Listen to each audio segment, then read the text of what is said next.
host, Alan Tracy. And I'm Rahana Power. And today we have John Patton Ford joining us today. Hello, John. Hi. John, we are... Oh, go. I interrupted you. But how are you doing in LA here, John? I'm doing pretty well, man. I've been traveling nonstop for like what feels like forever. I think about 2 months. I haven't been home for longer than about 5 days in 2 months. And I just got back on Sunday from somewhere, and now I have an entire, I think, 4-week stretch here at home, and I feel like I won the lottery. I'm so happy to not have to go anywhere. So happy. So what's the coolest place or the funnest place that you've gotten to go over the last couple months? London. Amazing. Yeah. Loved it. First time there. I've never been. First time? And yeah. Oh, fun. I know. It's weird that I've been like everywhere else. I've never been to the I've never been to the UK at all. Right. And I had a pretty special experience. It's awesome. I loved it. I'm like ready to move. Yeah, that's understandable. Outside of, the reason that you were there and the work aspect of it, was there anything fun that you got to experience that you were excited about or happy with yourself about? Over there, I was there for work because I'm developing a new project right now with some producers who are in London. I think the most fun thing was to get a window into how the movie business works in the UK as opposed to the US. And it was just such an unexpected education and so fascinating. It was I don't know, I was so used to things working a certain way, and then I went over there and it was a whole different ball game. It was fascinating. How is it different? I'm curious because I genuinely have no idea how really? It even would be. Yeah. In so many ways, it's hard to talk about without making broad, unfair judgments. But working in LA, it's at the end of the day about the bottom line, as we know. Yeah. Not so much in the UK. It seems like producers and executives are their main value is predicated upon their taste and the quality of what they make. And they want to make a lot of money, but that's kind of not the first thing. If they make garbage, they sort of get held accountable for that. Mm-hmm. Whereas an American producer can make garbage. And if it makes $1 million, they're on the cover of a magazine. Yeah. So it is different culturally in that sense. There's much more of a value placed upon quality and taste. Mm-hmm. I appreciate really that. Nice. Yeah. It is nice. That's awesome. That and the fact that they just hang out and have fun. I mean, in LA, there's nothing spontaneous that happens here. You have to plan everything. Right. Whereas I don't know, working in London was we would develop stuff in this office all day and then go out and buy rounds of beer until everyone was hammered. And then they would just take the subway home. It was very social and very dense and very humane. And I just adored the whole process. Nice. That's awesome. Yeah, London is amazing. And I mean, hey, maybe now, next movie you get to actually make there and spend extra time there. Oh my God. I know. Really, yeah. Greatest thing. It's weird because the movie would shoot here in North America, but it would be a European production, which is super strange. Yeah. Oh, yeah. Interesting. Interesting. All right. Yeah, anywhere outside the US is kind of different. So it's, treaties and such, and it's just different. Yeah. Different rules, different vibe. Co-productions, all that. Yeah. All right. Well, John, we have a lot that we want to talk to you about, a lot that we want to learn from you. But first, I want to get to know you on a more personal level. So can you tell us something fun and interesting that you do or just about you? Anything fun and interesting? Yeah. Just a fun, cool, skill or thing that you do or something that you enjoy. Yeah. Well, I can tell you that. Sorry, there's a helicopter passing directly over me right now. In case you needed proof. In case you needed proof of where I am. That's not the only time that's going to happen throughout this conversation. Fun skill. Well, I started surfing when I first moved to LA, and I heard that you could get good at it relatively quickly, maybe a year or two, you can get proficient. And it's been over a decade, and I'm still terrible. I'm the worst surfer ever. But it's sort of there's nothing else that I've been so bad at that also gives me such joy. It's a weird, unique thing thing that I can't compare to anything else. Like I'm just empirically bad. It's not that I'm inexperienced. I'm just like not gifted at all at it. But like, it's just so fun. I just have such a great time every time. It's such a special thing. So there you go. So do you catch like any waves? Like how long can you catch a wave for, or like, do you? It really depends, man. It depends on where you. Oh, now we're going to get into the surf conversation. Yeah. It's okay. I'm curious. Yeah. My siblings all surf as well, so we get together and it turns into like the X Games. Like it gets together and we just have these like stupid bro-y conversations. But you know, the cool thing about Southern California is that the waves are not huge. They're kind of these like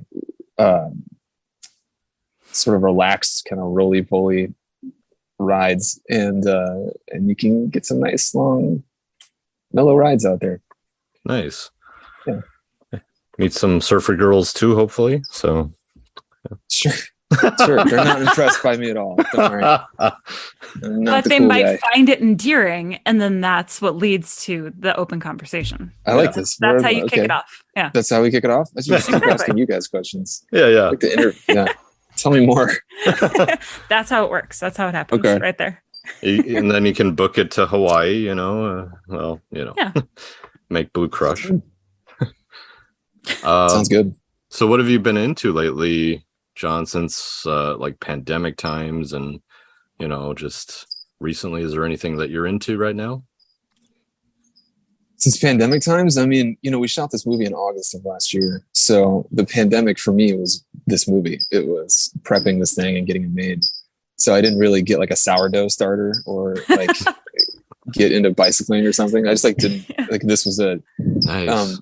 But what am I into lately? I have been traveling so intensely for this project that I've been kind of into traveling, meeting new people, going to new places. Getting out of my comfort zone, especially after COVID, where you've just been so insular for so long. I've really been enjoying opening up my horizons a little bit. Right. That whole thing. Absolutely.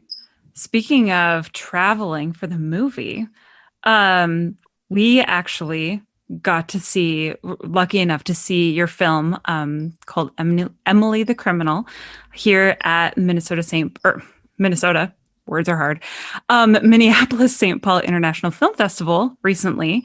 And you were here for that. One, just real quick before we get into it, what did you think of Minnesota? Minneapolis? I loved it. I had such a good time. The first time that I've ever been there. Never been even to that part of the country before. And it was great. It was so clean. Granted, I've been living here for a while, but like, it is just so spotless and so safe. And it was so like, I feel like I walked back to the hotel from the venue one night and it must have been like prom time or something. Like there were all these kids wearing and they were just like, just walking across a bridge downtown wearing a prom dress and like taking pictures down. I'm like, you would just immediately die if you did that. Like you would just be just like mowed down. And it was, I don't know, there's a real sense of community that I appreciated there. It kind of felt like like a Norwegian city that's like inexplicably in the US or something.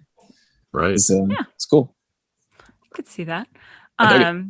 Just definitely don't come back in the winter and you will continue to like it. So that's all I've Sure. I was told. Yeah. Otherwise you'll be like, this is awful. I'm never going there again.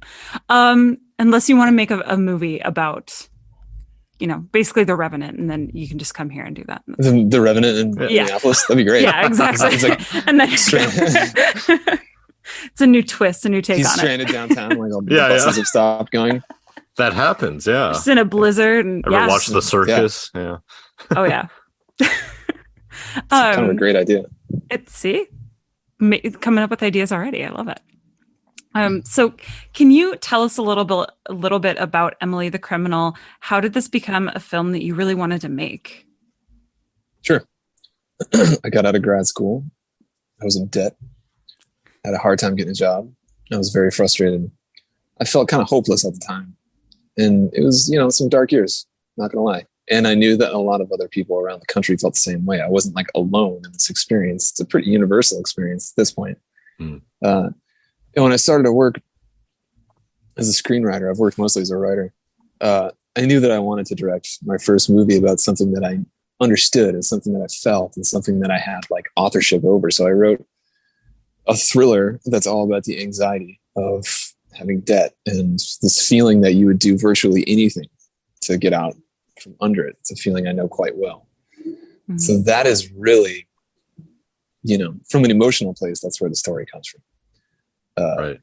There's a lot of connective tissue there, but I wrote, so I wrote a first draft maybe 5 years ago. And then wow, to just give you an idea of how long it takes to get a movie made. Yeah. And then 2018, I gave the draft to a friend of mine for notes. And that friend was like, let me give this to Aubrey Plaza. She's a friend and she'll like it. And I actually disagreed creatively. I was like, I don't really get that, but all right. And which is on me. Totally like, I'm just a doofus.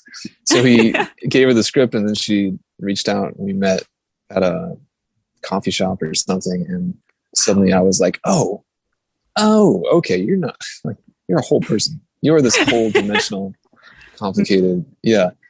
And from that point I was like, oh, it's gotta be her. And I kind of changed the script a little bit. And interesting.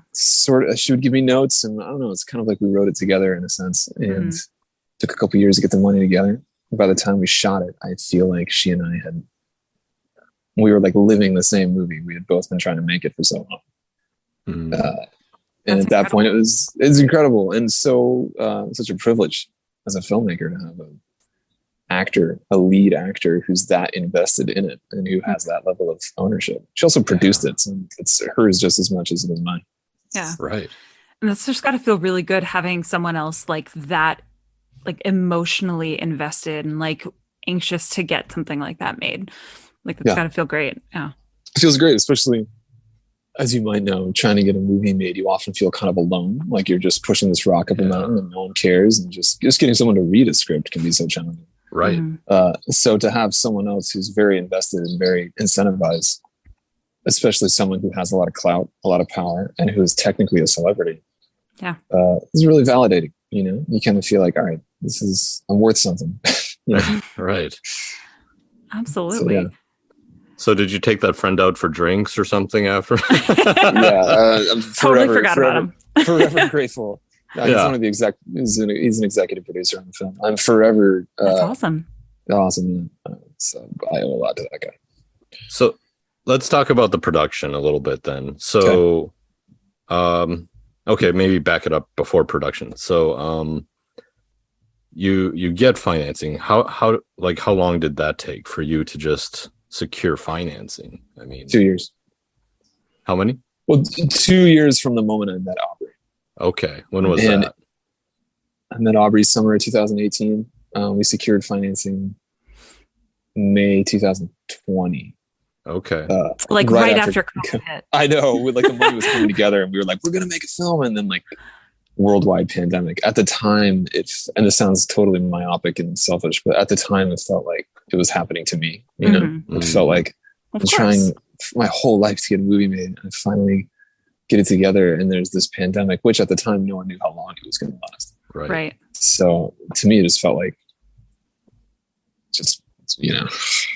tragedy. Yeah. It's like a year. Wow. We did it. And then it extended your time frame basically, to produce this film. Yeah. Right. Yeah. How did you approach that process, knowing you had to do this during this worldwide pandemic, especially like you said, not knowing how long it was going to last, but knowing that you needed to keep the ball rolling? There's that expression, one day at a time, that I don't think we actually think about enough because we've heard it so many times, but that's all that kept me going. It's just, don't think too far down the road. What can I do right now? What do I have control over right now? I might not know what to do in 6 months, but I know what to do in the next couple of hours. So it was that. And also I had faith in the project. I genuinely felt it was good and would be good if it got made. It was like having a religion. It was like having faith in something that I couldn't quite prove to other people, but which I deeply believed in. It became like a vision quest, And for the record, I didn't totally hold it together. It's not like I had it figured out. It was a horribly emotional time. Right. And I nearly lost my mind several times. Wow.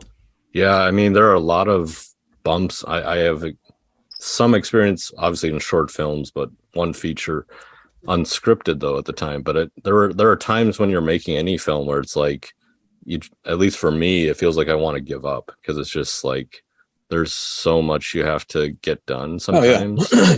Yeah, that's all the time. Right. I feel like this steady state of filmmaking is like, what else could I possibly do? Like it's just so hard. You're constantly in a state of just like putting out fires, really. Yeah, Well, I mean, I don't even know where to start with that. You wouldn't believe the stuff that happened day to day on this that just became like normalized. Okay. Yeah. Talk about your production then. So you filmed in August of 2021. Yeah, we did. Yeah. But, let's flash back to 2020. Summer 2020, we get all the money together. And I'm like, all right, let's shoot it. And then production's like, there's a pandemic. If we get one positive test on set, we don't have the money to endure that. It's not like we can take a week off, Right. So you can imagine the stakes. We tried to shoot in September, that got pushed. Tried to shoot in October, that got pushed. Around this time, our line producer, who's the one in charge of creating the budget and the schedule, tragically passed away. And we had to start over and in so many ways, and then kind of recover from the emotional fallout of all of that. I can't go into too much detail about that person. It's just not, I really want to blow that up, but it was. That's hard though. Tragic for all the obvious reasons. And so we had to kind of figure it out again. And then we decided, okay, we're going to go in January 2021. Granted, we were all looking at that Sundance deadline, right? Like we got it, Sundance 2022. That's the goal. And if we miss that, we've just screwed ourselves, right? I mean, you give yourself these silly guidelines. Right. So we're getting closer to January, and then I got a phone call from Aubrey that she had just gotten offered a huge role in the new Guy Ritchie movie, getting paid who knows how much. Right. Sorry, John, can we wait? The answer is, I love you, and I'm in this with you, and whatever you got to do, I'm right by your side. But God damn, was I frustrated, as you can imagine. So then she goes off to like Turkey to shoot this movie, which goes on for months. Wow. And by which point I'm like, maybe Emily gets made, maybe it never gets made. And she comes back to town.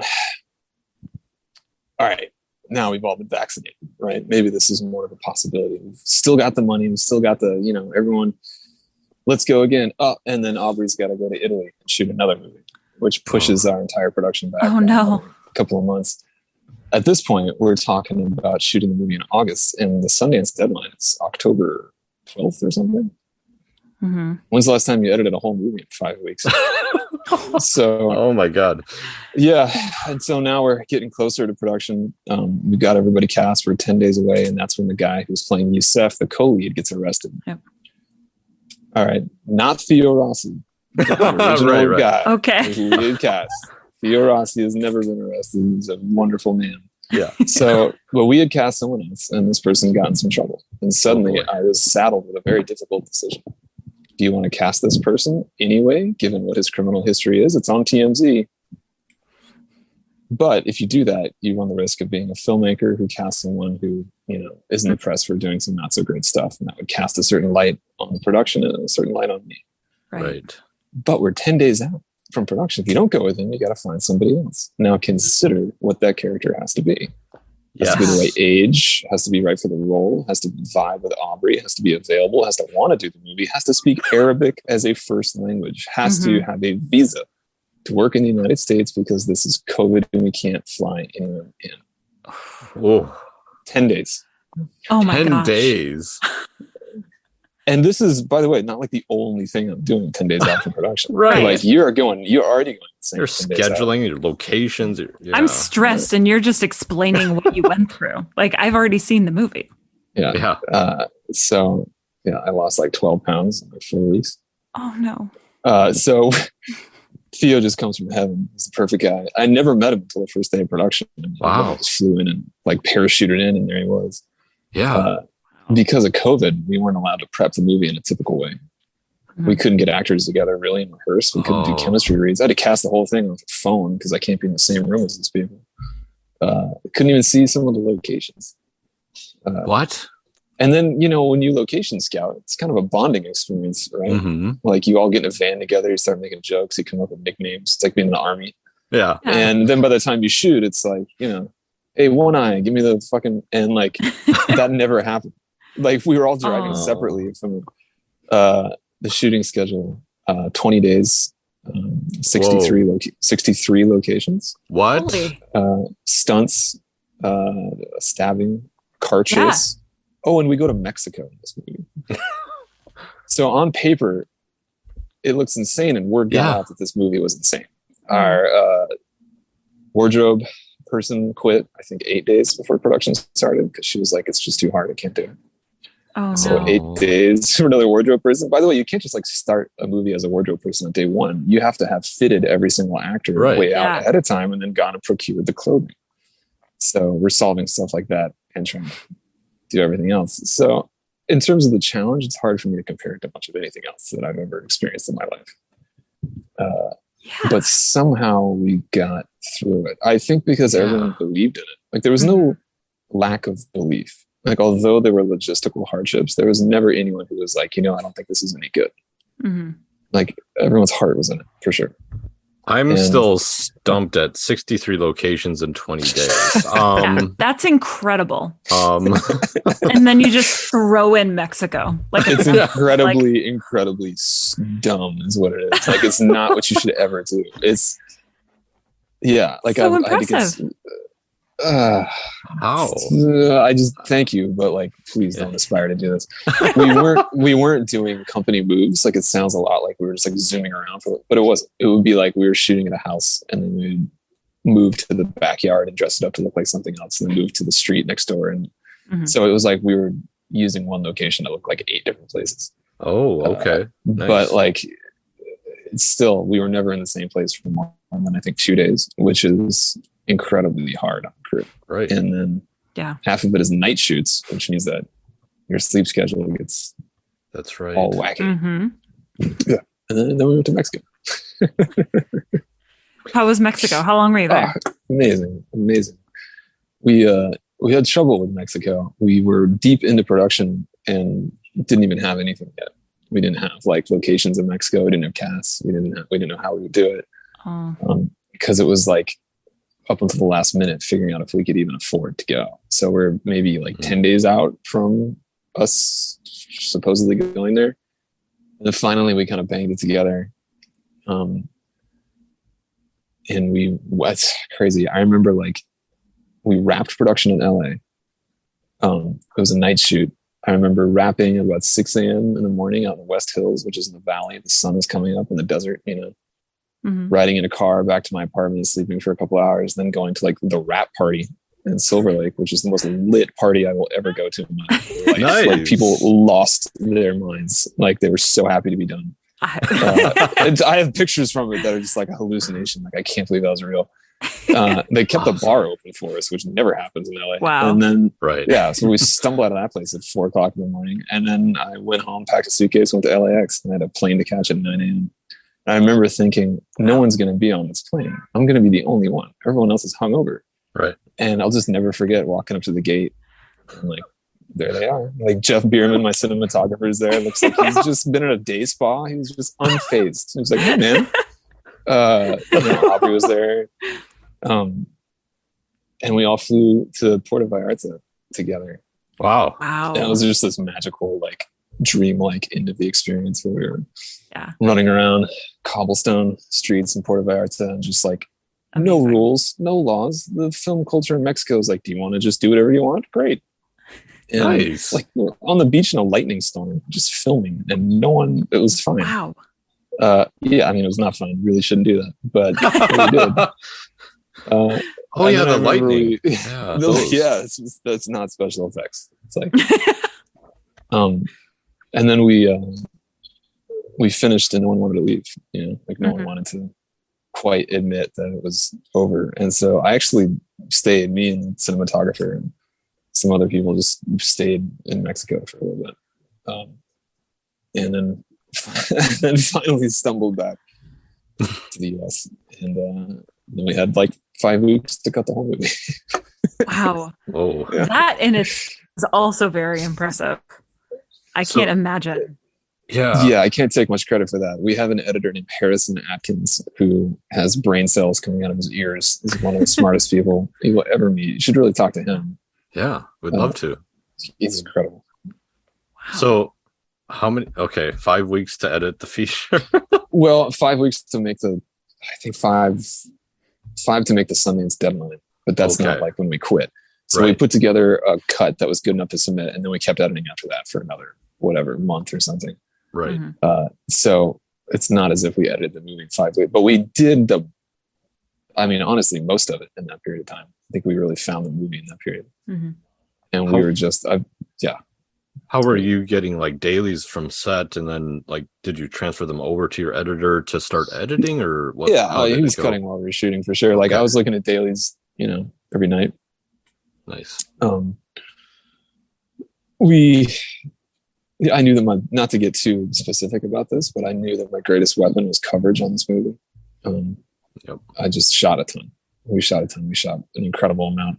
Awesome. I wanted to, I just wanted to give our editor the best shot, I knew it wasn't the kind of movie that would benefit from long, laborious setups that we waste 3 hours on. Like I knew we would just need to get a lot of footage. And so we would send that to him. And then I think by the time we wrapped, he had much more than an assembly. He really had like a rough cut by the time we wrapped. So that was our starting point. Wow. Yeah. Man. What an adventure though, right? Oh man. Dude. You don't even know. I want to know. Give me the Criterion Emily, at the Criminal Collection. I mean, the other part of it is just Aubrey. Yeah. Like there's only one of her on Earth. I mean, she is such a unique personality, and it's just such a gangster in real life. It's like one thing after the next.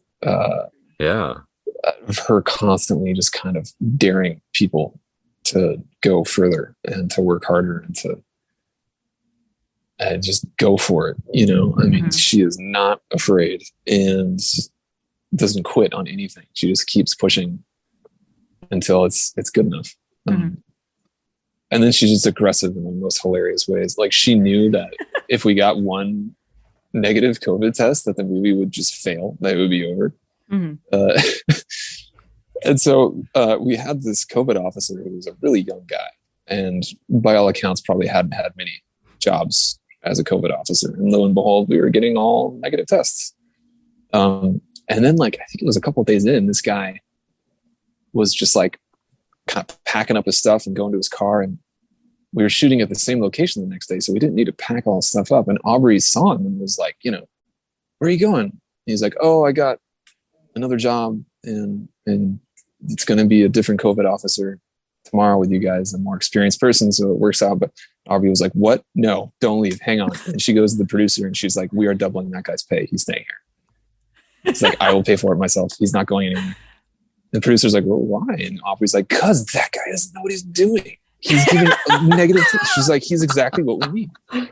And the producer's like, oh, okay. She goes back to this poor kid who's like 19, and Aubrey is intimidated when she needs to be like, you are scared of her. And she just goes up to this kid. She's like, you do not get in that fucking car. You're staying here. You are our COVID officer. You're staying here. He's like, oh, okay. And then, a month later we wrapped and we never had a positive COVID test. There you go. That's what, and I bet he was like, that is the best first job, or like really job. Yeah, he had a great time. Right. Yeah. But yeah, she's full on, man. She's the best. Yeah, talk about that. Your Aubrey experience. Yeah, like from before production, during production, post production. Like, what's the festival? Well, Aubrey is my impression of Aubrey is that she's a filmmaker. I mean, she's an actor, but she's also a filmmaker. Maybe first, like she kind of comes from a love of movies, and she has an exhaustive knowledge of cinema. She's seen like everything. She went to NYU, and that's kind of, I don't know, she's like a director buddy of yours who also happens to be an actor. And in some ways I feel like she acts just because that is the most meaningful thing she can do right now to get a film made. But what she really wants to do is just get the film made, So she's involved on so many levels beyond just her performance. But and that is just like, man, it's so nice. It's so nice. But I don't know. I'm like, on this, man, she was just so determined. I'll give you an example. So the very last step before you go into production it's called tech scouts. You might know about this. Just means that you take the whole crew, like the camera department and everything, to each location. And you kind of figure out, like, all right, where will the generator go? Can we plug into that? And who has a key to that door? Like, you technically scout everything, make sure it's kosher. Well, this is a hella boring part of the process, especially in a movie where you have like dozens of locations and you're driving around all day. It's just kind of grueling. And so Aubrey hits me up. She's like, what are you doing tomorrow? I'm like, tech scouts. She's like, let me come. I'm like, what? No, you don't want to go on a tech scout. Like, go do something else. It's terrible. It's also 100 degrees outside. This is going to be miserable. Right. And she's like, no, I want to meet everybody and I want to see the locations and I want to just make sure. I'm like, oh, okay. Okay. Wow. Yes. I was like, look, I can pick you up, but I'm going to be at your house at 6. And I don't mean like I'm going to waking up at 6. I'm going to be at your house honking the horn at 6 a.m. Yeah. And if you're not there, then I got to go. Yeah. She's like, I'll be there. In my mind, I was like, bullshit. Okay. So it's like 5:50 in the morning and I'm pulling up.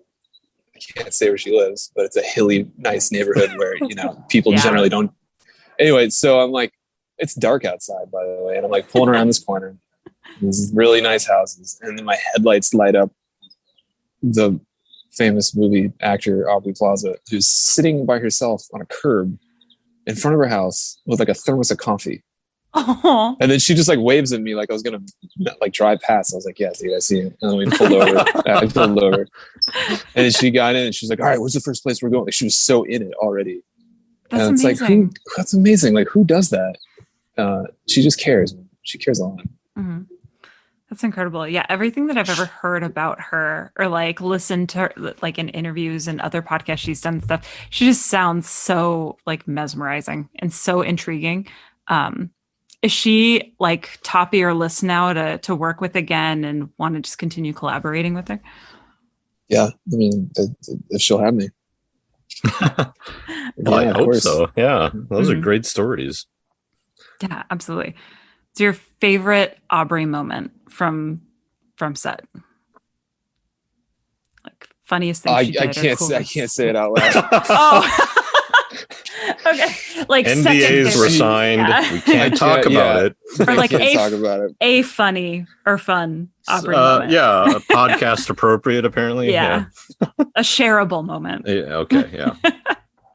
Something she won't call you and be angry with you after because she's definitely going to listen to this. Yeah. So, She's not going to listen to this. Right. There was this. It was like one of the last days of filming. There's a kid who she tases and throws in the trunk. Spoiler alert if you haven't seen it. And this kid showed up to set and he had just like a little bit too much confidence or something. Like he seemed a little too relaxed. And Aubrey was like, I'm going to get this guy. So a scene comes up. She puts him in the trunk. And then she just fucking slaps him in the face so hard. Unexpectedly, she did not tell him she's going to do that. Actors they don't do that to each other. And she just like, bam, hits this kid. And he's like trying to act tough and like play it off. And he just got this great reaction on him. It's this moment where he's so genuinely afraid of her and doesn't like think she convinces people that she might be psychotic and they really believe it. I believe that. It was just the best. Oh, that's like half of what you love about her. Yeah. Half of what I love about her. That's awesome. Yeah, she has those levels she can hit. So that's great. And we know that you're being released through Netflix, I believe, in August, right? Or theatrically? It's gonna be in theaters in August. Theaters, 12th. Okay. And then Netflix. I think Netflix at some point after that. Okay, so it's theatrical, not day and date, or yeah. So it's theatrical, and we have a window, meaning that it will exclusively be in movie theaters for I think like 3 weeks. Okay, nice. That's awesome. At least I know they'd like to kind of run that for longer if they can. Yeah, it is awesome. We kind of lucked out there. We'll see what happens. It's a different world than it was a couple of years ago. Right. Yeah, things are just going so much faster through distribution, and in terms of like turnaround from theatrical, even like the Batman, for instance, it's like 45 days and it's streaming, and then stuff like that. It's also hard to predict whether or not anyone's going to go to the theater. It seems like everything right now is a surprise. Right. A movie does well and it's a surprise. It doesn't do well and it's a surprise. It's just like no one can figure out what's up or down. Right. Yeah. So. And you made your Sundance release. Tell us about that real quick. Just like it's Sundance, and we kind of joked like they don't play favorites. They just pick what they pick, right? Yeah. I mean, it's a privilege, and I'm just grateful. I mean, what can I say? I just remember thinking that we weren't going to get in. It just feels too much like a genre movie, and doesn't really feel like something I'd see at Sundance. I don't mean that in like a critical way. It just doesn't. I just had a hard time believing that it would sit alongside other movies at Sundance. But then we were lucky enough to get in, and then it went virtual, which was hilarious. I was I was mixing the sound of the movie on a mixing stage, which is like a movie theater. Like you're sitting in a movie theater and you're messing with a lot of dials trying to get the movie to sound right. Mm-hmm. And that's when I got the call that Sundance had gone virtual and people would only see it at home on their TV or their laptop. It's like the most ironic place to get that news. Like here I am working on the 5.1 surround sound just so someone can watch it like on their iPad. Right. Yeah. It was just like such an epic bummer. The reality is that my short film that I made in film school played at Sundance. And I got to go when I was much younger, and I had the time of my life. It was the greatest thing ever. So I can't really be that. Like I had the experience, you know? Mm-hmm. The people I feel bad for are the students and the young people who got short films into the festival. They're the ones, like, I'm fine. I don't need to meet anybody. I'm good. I don't necessarily need to go. But someone who's 25 and just made like this great short film, like that's the person who I'm like seriously bummed for. Right. You know? Yeah, no kidding. Yeah. Are they like offering any type of, I mean, even virtual, like networking events or anything to go along with the actual festival? Sure. There were virtual events as part of the festival. Mm-hmm. I don't know how successful or unsuccessful those things were. Right. I mean, my time was totally co-opted with like press stuff and interviews and things like that. Yeah. I was on my couch. I was on a couch the whole time. I was on a couch in front of a wall. This is so funny. It was hilarious. Yeah. But you know, we sold it. We did the thing that you absolutely have to do, which is sell the movie. Right. So like, you know, full success. I didn't get to go to some parties and do some like spy on celebrities, but like, I'd hope that's not the reason you're making a movie, you know? Right. So did you sell it before Sundance, I'd assume, or? No, we sold it, I think at the very end of the festival. Okay. So they saw it like, your, like vertical and roadside attractions. And roadside. Right. And we had there were some choices there and some decisions. Which is now it's kind of like who's buying and who's anyways. I used to work for a sales agent, so I know it's just kind of it's things changed, that's for sure. All right, so we'll kind of talk about we kind of talked about your experience here at, well, I like to call it MSPIFF, even though that's not how you say it. MSPIFF. Kind of a mouthful. What is your experience like here during that festival? I guess you kind of talked about it a little bit, but like, just showing your film in a theater like that, like, and being there, what was that like? That was great. It was wonderful. It's a huge privilege to see it in a theater full of people. Yes, it was full. Because you learn so much that way. You actually see people react to what you did, and then they teach you about who you are and what you've done. Like they give you the answers. Suddenly you have objectivity. Oh, that's what that part is. Oh, that's not funny at all. Oh, that is funny. Thank you, audience of strangers. Like it's such an incredible pleasure.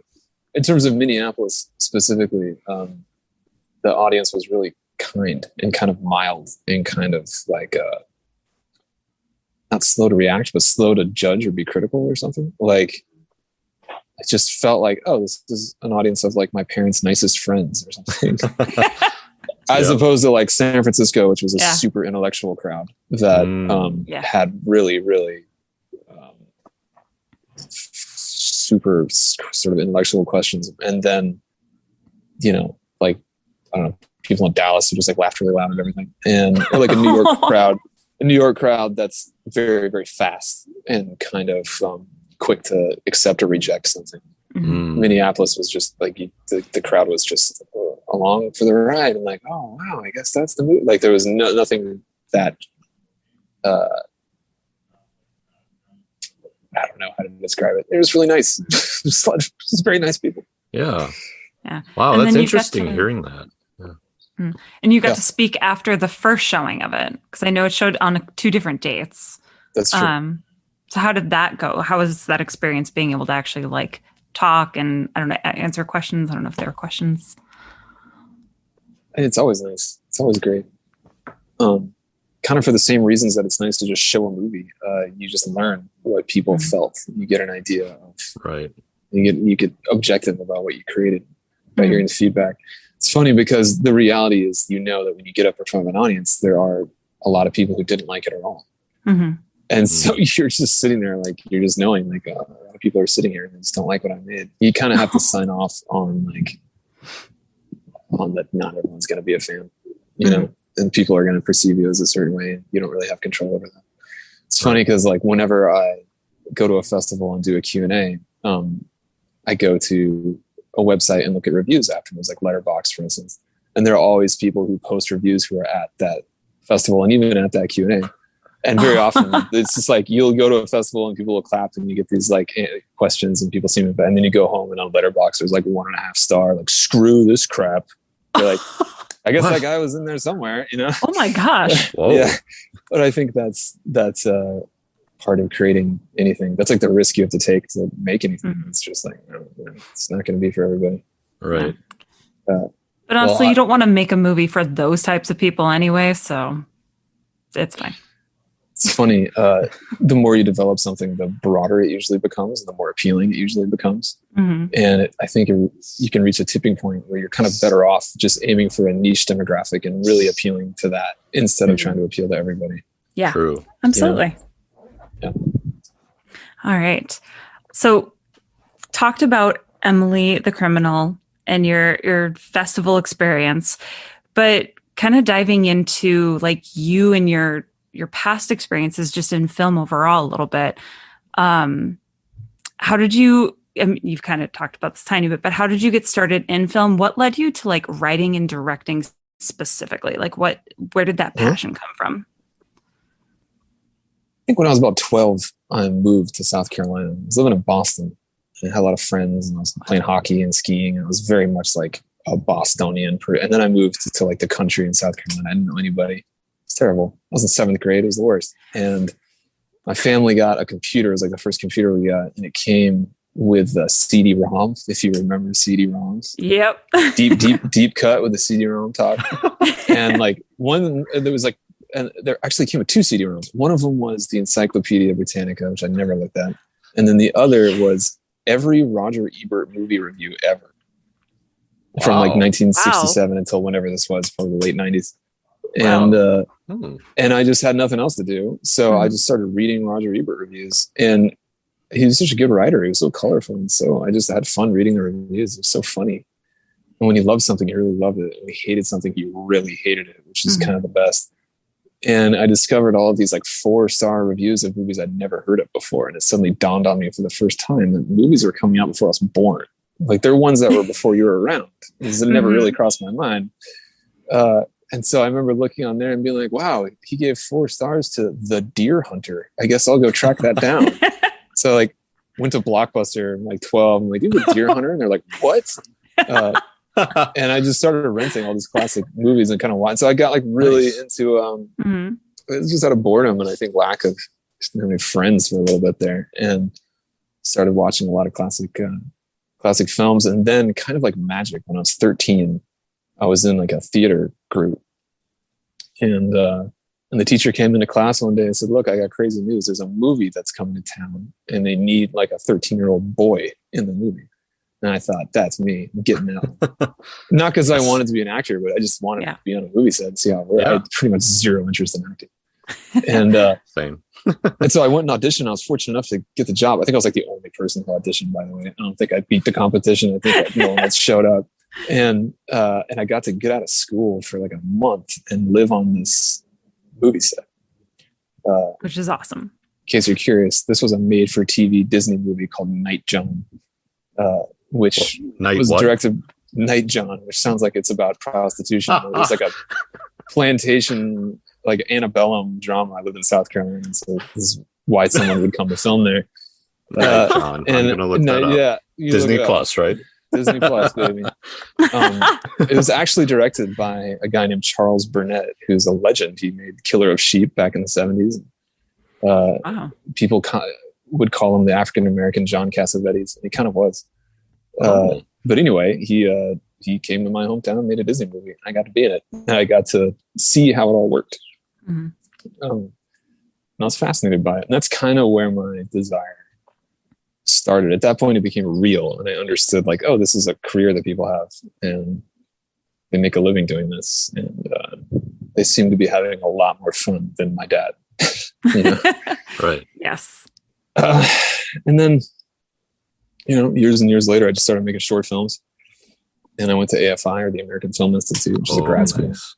Yep. I went there as a director. And that was just the best, man. It was like the first time I was ever around peers, like I didn't know it yet, but then suddenly I was like, oh, I'm like, this is where I'm supposed to be. Look at these people. And I had just this best feeling. Yeah, it was the best, man. And like at the time, the staff was just all just ornery, pissed off old men who had great careers back in the 70s. People like, like Frank Pearson was one of the head instructors. He's a writer. He wrote Dog Day Afternoon and Cool Hand Luke and Star is Born. Oh my God. Yeah, you name it. Wow. So it was just the power of being in a room like that and him watching a short film he made and then him being like, you didn't dramatize it. And you're just like, what is it? What do you mean? He's like, drama. Do you know what it means to dramatize? And I'm like, I guess I don't, Frank Pearson. He's like, and just him explaining like, well, you dramatize something by forcing your central character to decide between two or more equally appealing things under a time pressure. And just hearing that when you're 24, you're just like, oh, these guys are legit. Like they actually know what they're talking about. Right. And it's just going from 0 to 60 in that experience. And, wow. Loved it. That sounds amazing. Yeah. So who inspires you in film? Because like, I know for me, when they asked like, what do you want to be when you grow up sort of thing, it was E.T. I loved that movie. And sure, it was Spielberg. So like who in your life inspired you? First movie that made an impression on me emotionally was Terminator 2, which I saw about 4 times in the movie theater. I was way too young to see that in the movie theater. I think I was like 7 years old. I don't know who was letting me go to this. What? But I was all in. Loved it. It had the effect of leveling with you and treating you like an adult. I think that's what I recognized in it. It's a movie that didn't try to hide some of the negative realities. It felt very honest. Also has really a Shakespearean thrust to it when you think about it. It's about a kid who doesn't have a dad and he gets an adopted father and then he has to kill the father to save the mother. I mean, come on. Yeah. That's an excellent point. It is just like, you want to know why it's moving because of what I just described. Yeah. So that one just stunned me. I didn't even care about special effects at the time. I wasn't like some kid who was like into special effects. Like, I didn't care. It was just the storyline, characters. And then when I was also way too young, my older sister, I have older siblings who would always tell me like the cool movies to see. And my older sister snuck me in to see Pulp Fiction in a movie theater. This would have been 1996. I think it was a couple years after it came out. It was like a second run theater. Yeah. Okay. And like, that just changed my life. That blew me away. I'd never seen a crowd react like that to a movie. I don't think I still have. And people lost their minds. People were screaming and standing up and throwing things and just like such a huge reaction. It was incredible. Also, like, this is sort of beside the point, but I did grow up in a pretty racially segregated place, which is very sad. And it's a small town in South Carolina, and white people and African American people generally didn't go to the same movie theaters or grocery stores or churches or anything else for that matter. And this second run theater where Pulp Fiction was showing was jammed with everyone. Like, people did not care. They wanted to see this movie. It was mixed. And I remember being kind of stunned by it as a kid. Like, whoa. Yeah. So everybody's here, I guess. And it just brought people together and got this huge raucous reaction from a crowd of people who never do anything together. Right. And that really affected, but really the big thing I took away was the timing of the movie. It was very slow. Movies were fast in the 90s. It was Michael Bay. And then Pulp Fiction was like, here's a lock off on a 32 millimeter lens of two dudes talking. It goes on for like 4 minutes. Right. Yes. That was genuinely a new thing. And then as the 90s went on, it was the whole like Rebels on a Backlot crew of people, like David O. Russell and Spike Jonze and Sofia Coppola. Danny Boyle, Trainspotting was a huge one. The kind of non-linear redefining sort of punk rock independent movies that we had in the 90s, like that was what I was watching when I was in middle school and high school and stuff like that, to the point where by the time I discovered the classics, by the time I actually got around to watching like The Godfather, that seemed kind of subversive. I was like, oh, they would just tell stories. Yeah. Just beginning to end, and they would tell, like, that seemed kind of like, wow, that's wild. Right. So what about today? Yeah. Like, filmmaker, you're doing the thing, living your passion, your dream. Yeah. So like today, when you watch a film, like, who most inspires you? Like, who do you go to for like, I need a little something? Oh man, there's so many good ones right now. Joachim Trier, Norwegian director, who made The Worst Person in the World. I want to see that. Yeah, I haven't seen it yet. Best living filmmakers. He made August 31, just one of the greatest movies I've seen in my life. That guy has magical powers. I'm a huge fan. I love this French filmmaker named Jacques Audiard, who made A Prophet and The Beat That My Heart Skipped and Read My Lips. He's the biggest influence on this movie. This movie is very much like a Jacques Audiard movie in English in the US. Like, I just kind of ripped off his whole vibe. Unapologetically. I've spoken about this a lot. Mia Hansen-Løve, French director who I love, just so observed and so not concerned with having some kind of familiar rhythm that audiences are used to. She has like her own language, and has such a great barometer of what's real and what's not real. Like, movies don't work after you watch her movies. Really? Like, you watch one of her movies and then nothing else works for a week. You're just like, everything just seems so like curated and fabricated compared to what she does. Huge fans of those. And then, all the obvious ones. Love the Safdie brothers. Their movie, they made this movie called Daddy Longlegs. That was at Sundance the year that my short film was at Sundance, like 10 years ago. That's just so incredible. It's a movie about their dad that I think is still the best thing they've ever done. Wow. And then I was also in grad school, went to AFI with Ari Aster, who made Hereditary and Midsommar. Really? Wow. Wow. Yeah. And and just him, just everything he does. Midsommar. Yeah. Midsommar. Right. He takes it so seriously and puts so much work into every bloody thing. And just is so thorough in his filmmaking. He's hard to compare to anybody. So I go to those people. Yeah, that one of those. Yeah, it sounds like a good batch of people. It's not bad. So, what's your favorite like memory or moment from any set that you've been at, like any of your films that you've done?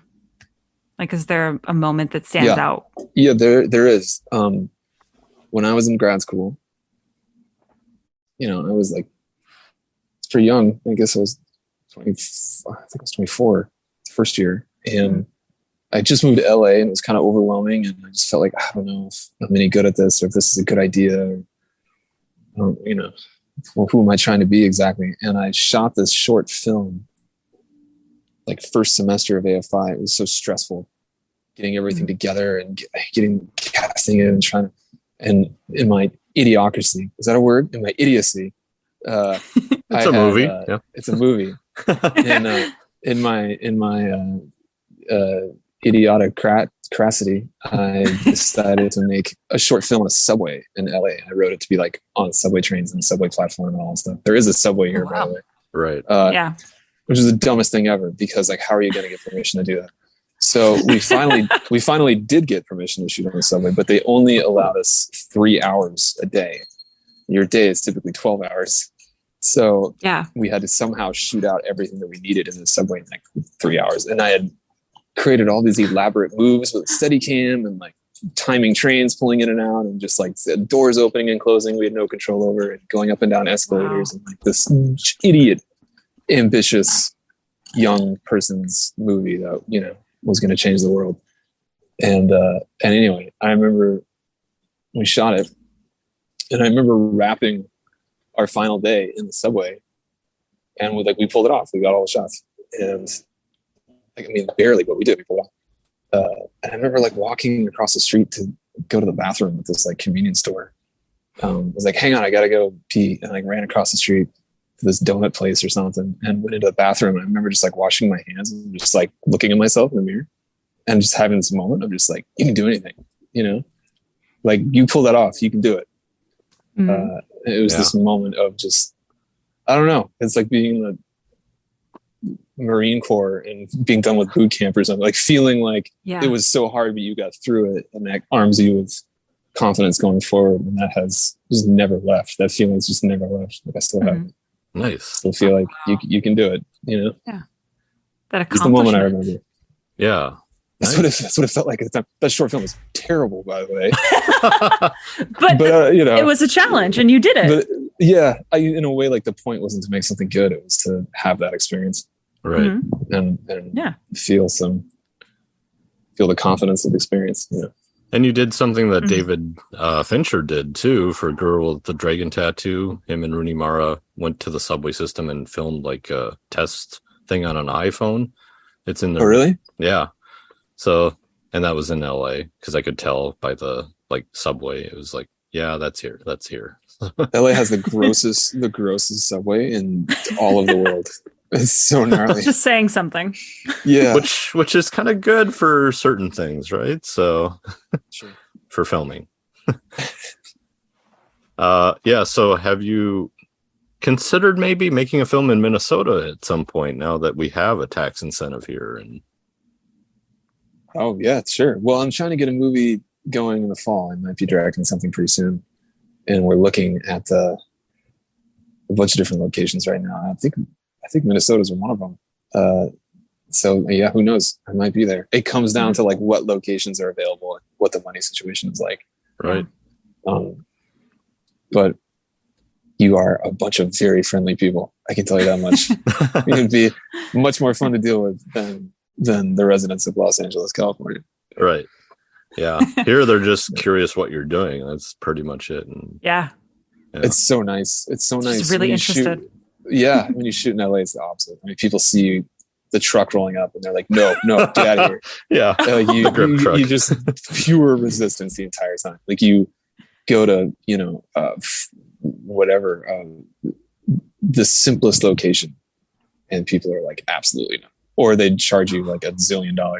Oh, no. They know. Yeah, they know. Like, it's the gig has been up for a while. The jig, excuse me. Yeah, here they'll just walk up and be like, "Do you need help? Like, can we help you at all? Like, do we need to hold anything? Do you like stand on a do you need lighting? Like, yeah, they'll totally do this." Oh, I love that. That's so nice.